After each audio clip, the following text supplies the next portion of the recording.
today's Pet Podcast. I'm your host, Dr. Roberta Westbrook, and we are here at the Campus for All Animals, the Houston SPCA. So again, it's still the beginning of the new year. Happy New Year. I hope everything's going well and you are keeping those New Year resolutions, especially the ones we talked about last week about you and your pet staying very healthy. In the meantime, please consider coming on down to our campus and looking at all of the pets we have available for adoption. We have dogs and cats and puppies and kittens and rabbits and guinea pigs and ferrets and birds. So please make a day of it. Bring your family and friends and come on down and visit us every day from 11 a.m. to 6 p.m. And you have to come and meet Galant. Galant is our pet of the week this week. He is an adorable, friendly dog. You know, the thing I love about Galant is he has somewhat of an intimidating look, like a big, tough dog, but he's really just a teddy bear, a true teddy bear. He's about a 4-year-old, maybe Rottweiler mix, but he's a little more fluffy than a Rottweiler, and his color is a little bit different, but I love that tough look that gives you that intimidating look, but he's really just a big old bear. Look at him. He's so sweet. He would make a wonderful family pet. He's good on a leash. He loves to play. He knows how to sit. He loves other animals. So I think you've got to come spend some time with Galant.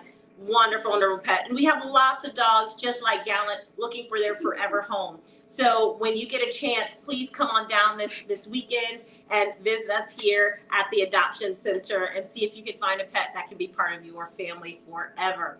Okay, so today we are going to talk a little bit about budgeting for your pet. Again, it's the new year. We discussed last week about things that we're going to do to be better prepared for our pets in the new year and set new goals. One of those goals I mentioned is just being prepared financially, especially if you have not adopted a new pet and you're thinking about it. This is the perfect time to plan financially. A lot of the reason that we get pets surrendered to us, owned pets surrendered to us, is because they have medical conditions or illnesses or injuries that maybe their families were not prepared for financially, and because of that it causes them to have to give their pet up, and we don't want that to happen. We want your pet to be able to stay with you as long as possible for the length of their life, and that means making sure that you're financially prepared. So let's talk about how to budget for your pet. Even if you already have a pet, this is a new year. Budget for all of the things that your pet may need in this upcoming year. So let's talk about it. Think about any questions that you have. You can put those in the chat and hopefully I can help you. But let's get started. What can I help you with? All right. So what are the top expenses that, a pet owner should look out for? Overwhelmingly, the top expense is just going to be those unexpected medical expenses. So there's always times where your pet gets sick unexpectedly and you take your pet to the veterinarian, and sometimes, the veterinary bill can be expensive and you didn't prepare for that. So you want to make sure that you have a fund set aside for emergencies. And this fund can vary. In terms of how much you set aside is going to vary depending on the species of the dog that you have, the breed of the dog that you have. You can consider, your financial income for the month, and you can say, I'm going to set aside 5 or 10% of my monthly income for my pet each month. And that can go for medical expenses.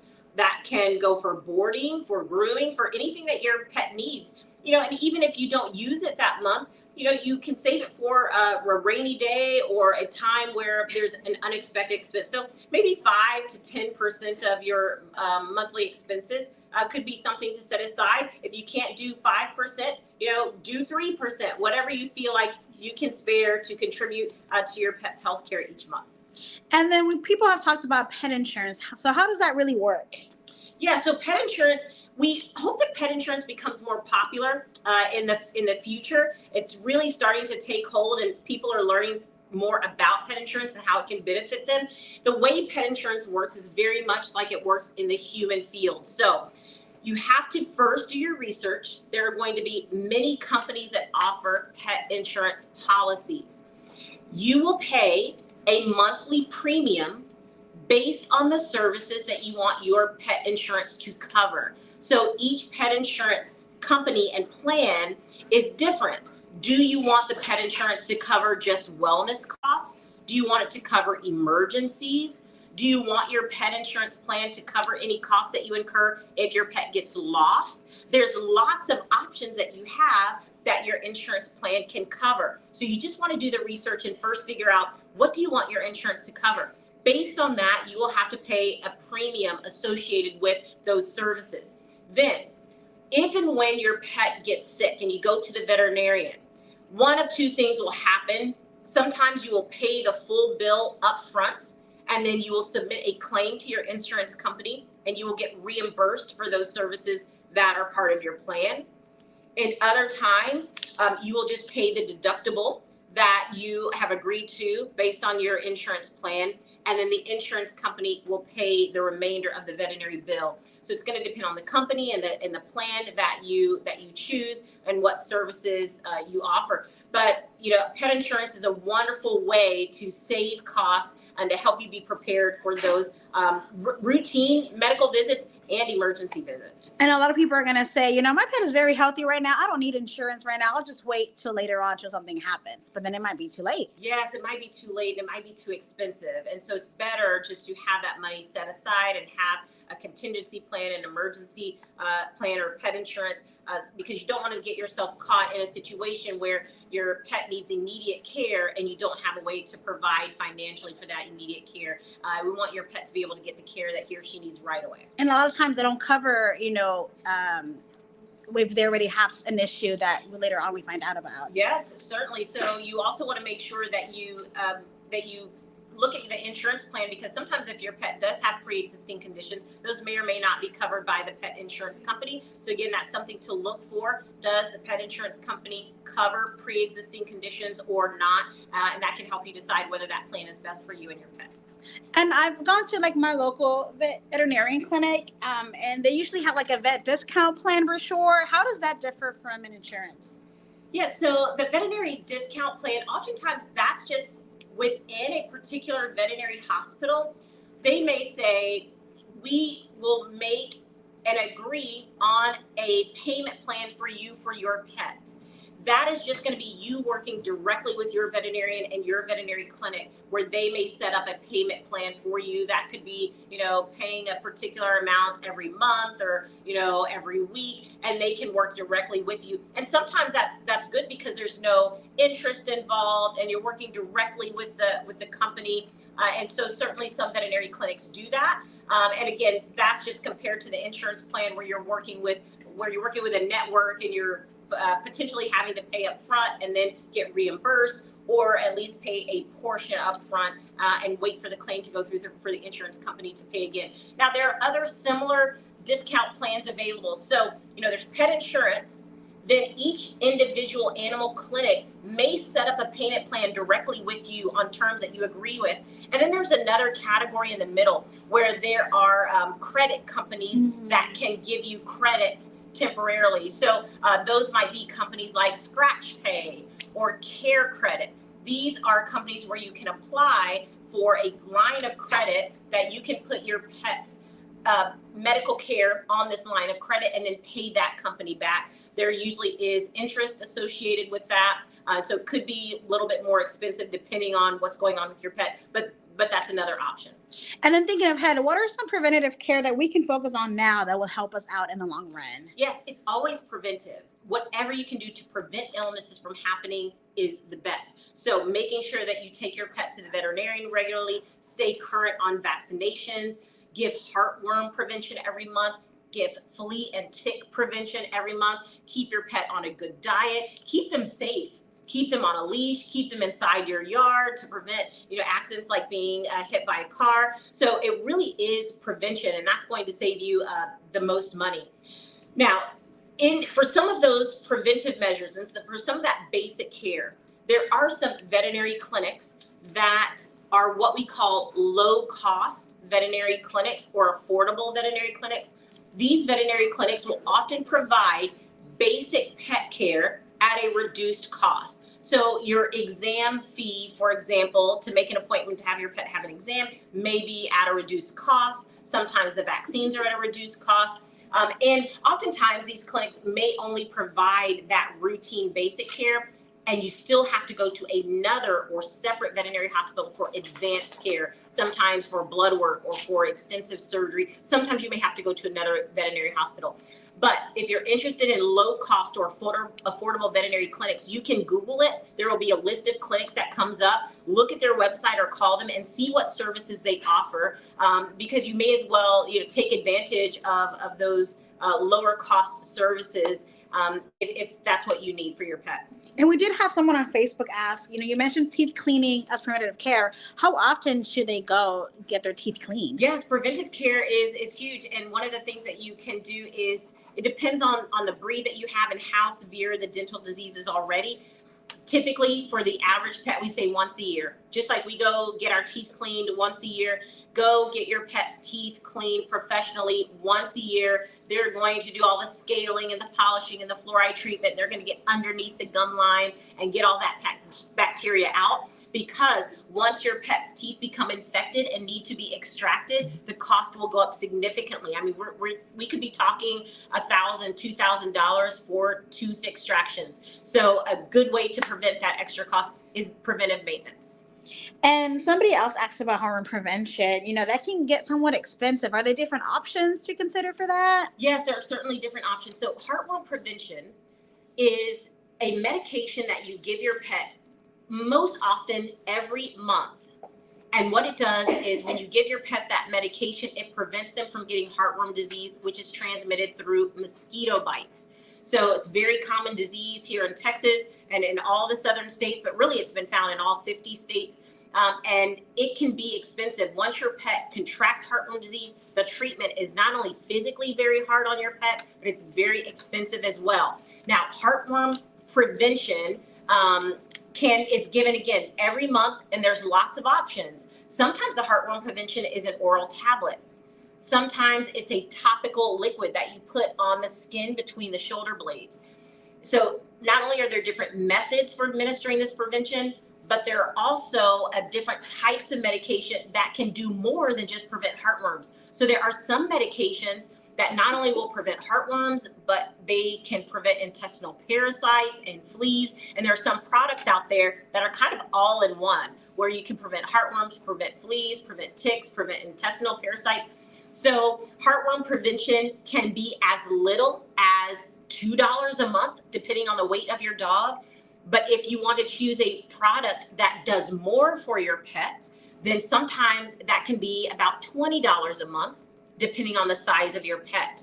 So it can be expensive if you have maybe a 100-pound dog or bigger. You may be looking closer to the $20 a month, but still, that is nothing. That $20 a month is nothing, and it's going to help prevent your pet from getting a condition that could cost thousands to treat, like heartworm disease. And then speaking of medications, if we do have a pet that does take constant medication just for the general health, do they offer generic options just like humans do? Is that a thing? Yes, it sure is. So there are some generic options and some sort of brand name medications, and sometimes that cost will be different. And you can talk to your veterinarian. Some veterinary hospitals will carry only one type of product, and then some will carry the generic option and the brand name option. And so you can talk to your veterinarian about that. There are other options as well, such as online pet pharmacies. Online pet pharmacies often will sell the same veterinary medical products that your veterinarian does, and sometimes they will offer price matching. Now, there are some things to consider with online veterinary pharmacies. One of the things is that, let's say you get a medication from an online pharmacy, and for whatever reason your pet has a reaction to it, or the product doesn't work. Sometimes the company that manufactures that product may not honor any guarantees if you purchase it through a third party, through an online pet pharmacy. Sometimes manufacturers only work directly with veterinarians. So something to consider if you're using an online pet pharmacy. But there can be benefits. Again, the price matching, sometimes the price is a little bit less expensive. but talk to your veterinarian because they may prefer that you purchase direct from them, just so that you can guarantee that the medication has been handled appropriately, stored appropriately, and that you're still going to have that relationship with the manufacturer. And I've heard that there are some medications you can call into like Walmart for a cheaper cost. Yes, as a matter of fact, I picked up some meds for my dog just a few weeks ago from Walmart. So yes, a lot of grocery stores and stores like Walmart are starting to carry pet medications for convenience. Pets are part of our family. And if I'm going to Walmart for my own prescription because maybe I've got the flu and maybe my dog is coughing at the same time, we can get our medication together. So I think it's a wonderful thing that you're able to pick up some pet medications from your local pharmacy. And that certainly is more efficient and beneficial and shows the value that we are assigning to our pets these days. And another way people have thought about saving money is grooming. Should we all take a stab at being a groomer, or should we just focus on the short dogs like Galant here? Listen, I don't know that everybody needs to be an at-home groomer. I've tried that before, thinking that because I could handle a scalpel blade and I could also handle a clipper blade, and the two are not exactly the same. My poor dog, came out looking a little bit odd, but it all grew back. So, you can certainly save money by doing an at-home groom if you feel confident. But if you don't know what you're doing, you can also, if nothing else, cause embarrassment to your pet because they're going to have a funny looking haircut. And you certainly don't want to accidentally, cut them or injure them by trying to groom your pet at home. So I would say start off by taking your pet to a professional groomer. If you want to learn how to groom, certainly there are things that you can do to start off to be safe at home. Like if you're using clippers, make sure that you always use a guard on your clippers so that you don't cut your pet too short. Make sure that the clippers are always fresh and that the blade is sharp so that you're not creating nicks and cuts in the skin. And you also want to make sure that you never use scissors, like just daily scissors on your pet, the scissors that you would use to cut paper or that you would use in your kitchen. You want to use appropriate tools as well, appropriate grooming tools. So there are certainly things that you can learn to do at home safely to save money. But if you're nervous about that and you're not certain about that, please use a professional groomer. It's going to be safer overall. Somebody asked, boarding a few nights can cost hundreds of dollars. If I can't travel with my pet, what are some cost saving options? Yeah, that's very true. I board my pets sometimes, and you're exactly right. Sometimes that cost can be $300 or $400 for a long weekend. And so if you're wanting to save money, there are a lot of organizations that do in-home pet sitting. So you can have someone come to your home and stay. You can also have someone just come to your home once or twice a day for checking in. So let's say you have a cat, cats don't tend to need to be walked outside, but it's a good idea to have someone maybe come check on your cat once a day to make sure the food and water bowls are full. You can have someone come walk your dogs several times a day. Sometimes that may be less expensive than boarding your pet. And you can also consider another family member or friend that has pets, or that doesn't have pets, but they don't mind babysitting for you. You can contact family and friends, and they're probably going to charge you much less than a boarding facility. Are there other things that we can do to cut cost? Yes, absolutely. Lots of things you can do to cut costs. So again, purchasing, we love to purchase things for our pets. And so things that you can do at home, like if you, instead of buying a $10 toy, there are oftentimes things that you can do at home to make toys. So you can look on Pinterest or you can look on the internet and look up ways to make at-home toys. For example, water bottles. Lots of dogs love just playing with empty water bottles, just the crunch of it. You can put rocks inside of it and let it make noise, and they can throw it around. You can leave the top off and put small treats in there, and as they play with the water bottle, treats will come out. So there's lots of do-it-yourself toys that you can make. Again, we talked about the home grooming. If you're confident and you can be safe, you can save a little bit money on home grooming.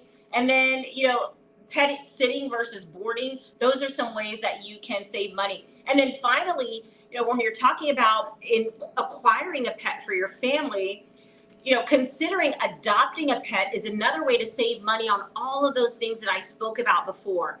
When you adopt a pet from a local animal shelter like the Houston SPCA, when you adopt a pet, everything that pet needs in the moment is taken care of. So your pet comes already spayed or neutered, which is a huge cost. That cost is already $400 or $500 that you're saving there. So they're spayed and neutered. They're current on all their vaccines, which often is another $100. They have heartworm and flea prevention already on board. So you've gotten a lot of that cost out of the way, and the adoption fee is less than $200. So you're getting a huge value for less than $200 for a pet that you adopt.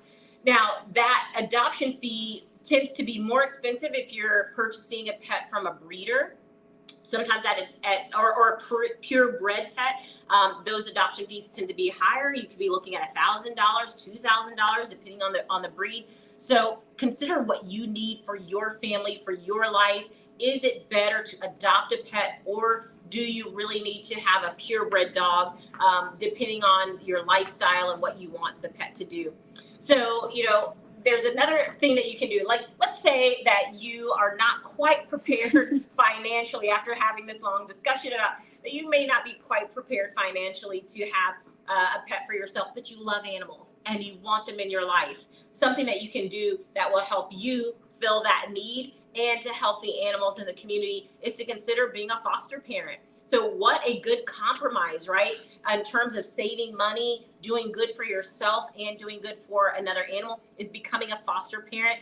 There are animals in our shelter all the time that need just temporary homes, just for a few weeks, sometimes just a few days. Sometimes it can be because they're too young to adopt out, and so they just need time to grow, and they're healthy. Sometimes they have minor illnesses or injuries that are easily taken care of with medication, and the Houston SPCA provides those medications, provides all the treatment for you, provides food for you, bedding, collars, leashes, so you would not have to spend anything on your pet on your foster pet unless you wanted to, and we would provide all of that for you. So it's a great way to fill that place in your heart that says you want a pet as part of your family, but maybe if you're not really ready for the financial responsibility, we can help you with that. We can give you a pet, and we can also provide everything that pet needs to be comfortable while in your care.